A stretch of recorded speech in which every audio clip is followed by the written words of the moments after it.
আমলকির গুণাগুণ আমরা প্রত্যেকেই কম বেশি জানি, আর এই সময় আমলকি বাজারে ভরে গেছে। অনেকেই আছেন যারা এই সময় প্রচুর পরিমাণে আমলকি কিনে আচার বানিয়ে সারা বছরের জন্য সংরক্ষণ করে রাখেন। আজ আমি আপনাদের সামনে টক ঝাল মিষ্টি আমলকির আচার তুলে ধরেছি। ভিডিওটা তাই অবশ্যই স্কিপ না করে একদম শেষ পর্যন্ত দেখার অনুরোধ রইল। ভিডিও ভালো লাগলে লাইক, শেয়ার আর কমেন্ট করতে ভুলবেন না।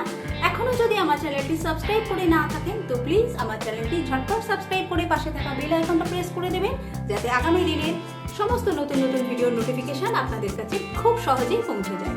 আসুন দেখে নেওয়া যাক আমার আজকের রেসিপি আমলকির টক ঝাল মিষ্টি আচার। আমলকির আচার বানাবার জন্য এখানে আমি একটা কড়ার মধ্যে বেশ কিছুটা পরিমাণ জল নিয়েছি। আমলকিগুলোকে প্রথমে আমি সেদ্ধ করে নেব। আমি এখানে ডাইরেক্ট জলের মধ্যে আমলকিকে সেদ্ধ করব না, আমি কড়ার উপরে এরকম একটা ফুটো ফুটো করা পাত্র রেখে দিলাম। এবার এর উপরে আমি আমলকিগুলো দিয়ে দিচ্ছি। এইভাবে সেদ্ধ করলে আমলকির গুণাগুণ কিন্তু আমলকির মধ্যে ইনট্যাক্ট থাকে, তাই এই প্রসেসে আমি এগুলোকে সেদ্ধ করে নিচ্ছি।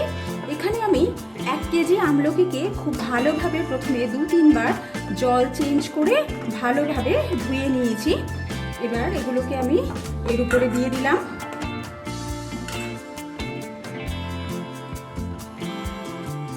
এবার এটাকে আমি কভার করে দিয়ে এইভাবে আমলকিগুলোকে সেদ্ধ করে নিচ্ছি। মাঝে একবার ঢাকনা খুলে আমলকিগুলোকে একটু ওলটপালট করে দেবো, যাতে উপরের আমলকিগুলো নিচের দিকে চলে যায়। কেননা প্রত্যেকটা আমলকি খুব ভালোভাবে যাতে সেদ্ধ হয়, তাই এইভাবে একবার আমাদেরকে নাড়িয়ে দিতে হবে আমলকিগুলোকে। এবার আবারও এটাকে কভার করে দিলাম।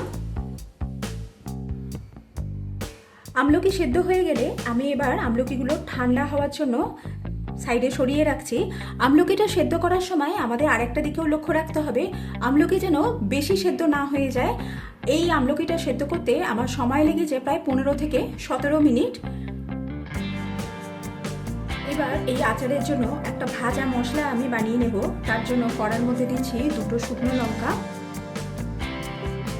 2 টিস্পুন গোটা ধনে, 2 টিস্পুন গোটা জিরে, 1.5 টিস্পুন মৌরি দিলাম। এবার এই মশলাগুলোকে অল্প কিছু সময় নিয়ে ভেজে নেব।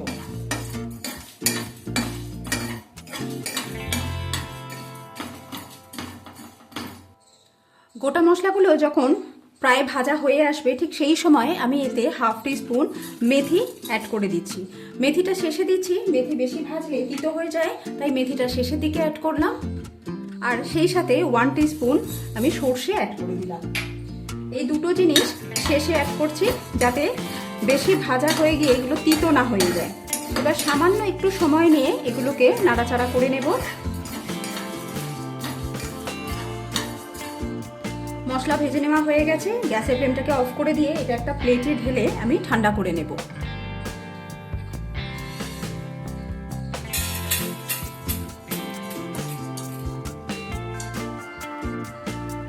মশলা ঠান্ডা হয়ে গেলে আমি এটাকে একটা মিক্সার গ্রাইন্ডারের মধ্যে নিয়ে নিয়েছি। এবার এগুলোকে আমি একটু গোটা গোটা পাউডার বানাবো। খুব ফাইন পাউডার কিন্তু আমাদের বানাতে হবে না, চাইলে এই কাজটা আপনারা শিলনোড়াতেও করে নিতে পারেন।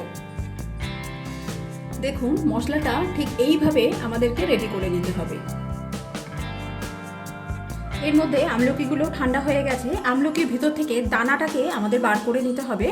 একটু হাতের সাহায্যে প্রেস করলে দেখুন আপনারা হয়তো বুঝতে পারছেন যে এরকমভাবে ফেটে যাচ্ছে। খুব ইজিলি এই জিনিসটাকে এরকম আলাদা আলাদা করে ভাগ করে নেওয়া যাচ্ছে।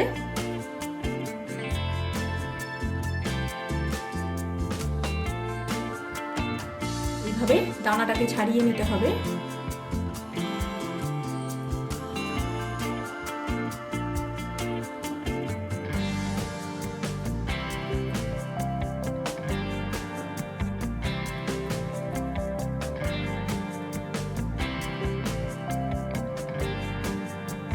সমস্ত আমলকি এইভাবে ছাড়িয়ে নেওয়া হয়ে গেছে।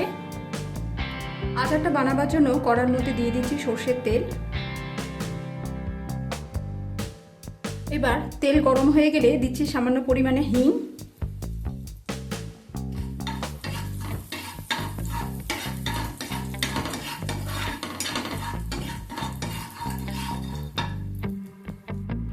এবার এর মধ্যে আমলকি দিয়ে দেবো।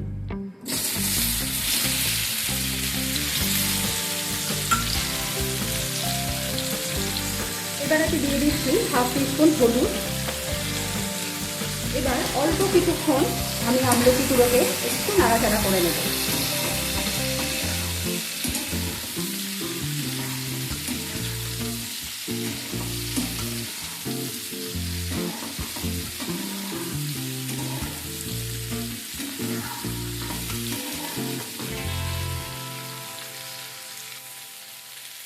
অল্প কিছু সময় একটু নাড়াচাড়া করার পর এতে আমি হাফ টিস্পুন নর্মাল নুন অ্যাড করে দিচ্ছি, আর সেই সাথে হাফ টিস্পুন আমি এখানে বিট নুন অ্যাড করে দিচ্ছি, মানে যেটাকে ব্ল্যাক সল্ট বলা হয়।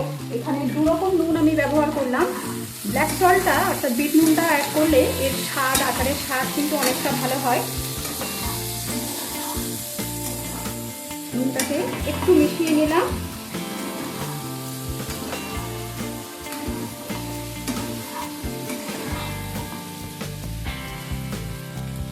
এবার এর মধ্যে আমি ভাজা মশলাটা 2 টিস্পুন অ্যাড করে দিচ্ছি।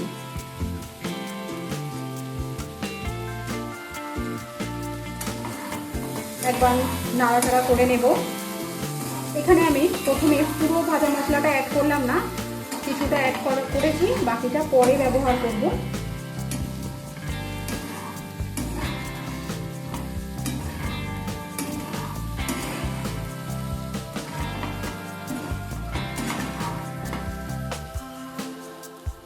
এবার আমি এর মধ্যে এক বাটি বাতাসা অ্যাড করে দিলাম।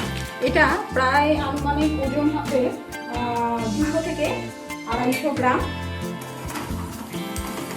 আমি এখানে বাতাসা আর চিনি দুটো মিলিয়ে করব। এগুলো গুড়ের বাতাসা, আপনারা চাইলে শুধু গুড় দিয়েও করতে পারেন অথবা শুধু চিনি দিয়েও করতে পারেন।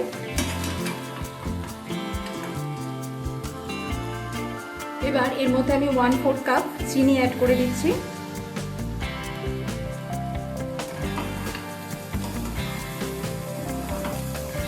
এবার এইভাবে মাঝে মাঝে নাড়তে হবে।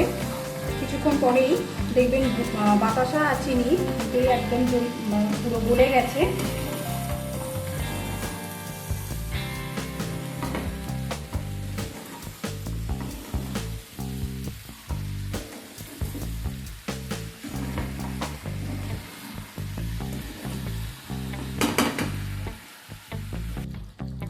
দেখুন চিনি আর বাতাসা গলে গিয়ে কতটা পরিমাণ জল বেরিয়ে গেছে।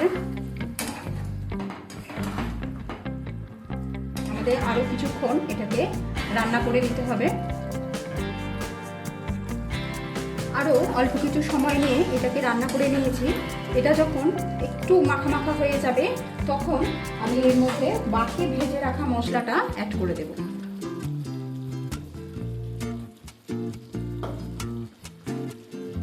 এবার মিশিয়ে নেব।